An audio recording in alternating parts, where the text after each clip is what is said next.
this is the soldier. So last week, me and Tyler cast this in sections. You've seen in the previous video, we had all the shells on the floor. We spent 2 days casting this piece. And well, on the Saturday, after we poured, we welded him all together. As you can see, his head's there welded on. We got his midriff welded on. So I'm just making sure that he's standing up straight and that everything is in position. And over the next couple of days, we're just going to sort of blend all these weld lines in and just make sure he's lovely and polished and refined. And then we're going to cast the leash. So the goat stands here. The leash is going to be under slight tension.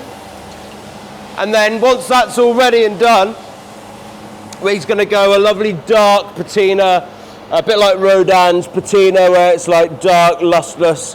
It's got a beautiful luster to it. And it's going to have a slight subtle verdigris in there as well, but it's going to have such a lovely depth to it. I'm really excited to see how this piece turns out. This piece is such an important piece. It's going to be unveiled by, it was meant to be unveiled by the now king, but I think obviously he's got other duties to take care of, so I'm not too sure who's doing it now, but yeah, I'm super pleased that we managed to get it done, because it's one for the book.